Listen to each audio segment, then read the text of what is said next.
क्या आपने कभी सोचा है कि समय और मृत्यु पर किसका अधिकार है? उज्जैन में विराजमान महाकालेश्वर शिवलिंग हमें यही उत्तर देता है।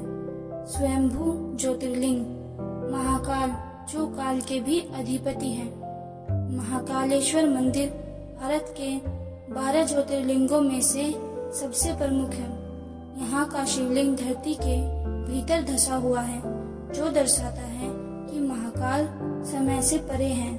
उनका स्वरूप हमें याद दिलाता है कि जीवन और मृत्यु दोनों पर शिव का समान अधिकार है।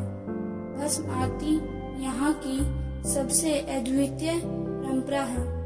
प्रातः काल चिता की भस्म से भगवान का श्रृंगार होता है।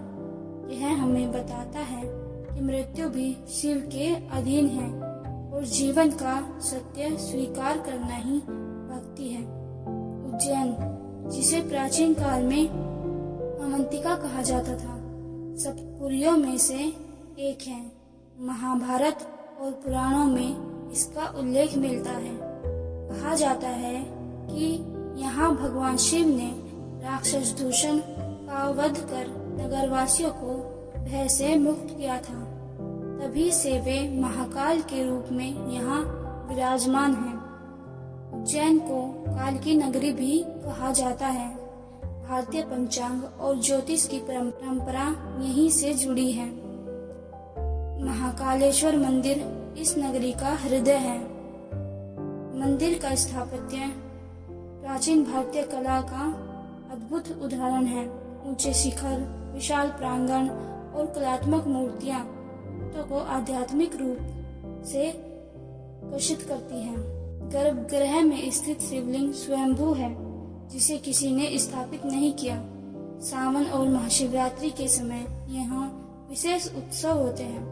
लाखों श्रद्धालु यहाँ दर्शन के लिए आते हैं और भस्म आरती का दिव्य अनुभव करते हैं।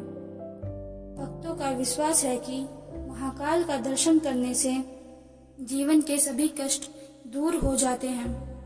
महाकाल हमें यह सिखाते हैं कि समय सबसे बड़ा सत्य है।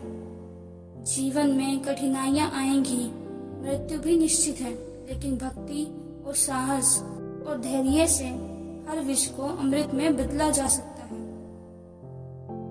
उनका मंत्र ओम नमः शिवाय हमें भीतर की शक्ति और शांति का अनुभव कराता है।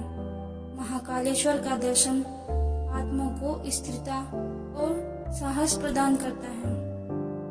उज्जैन का महाकालेश्वर मंदिर एक धार्मिक स्थल ही नहीं, बल्कि भारतीय संस्कृति और आस्था का केंद्र है।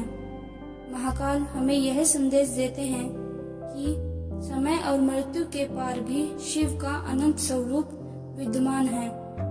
आइए हम सब उनके मार्ग पर चले और अपने जीवन को सार्थक बनाएं। ओम नमः शिवाय। हर हर महादेव। जय महाकाल।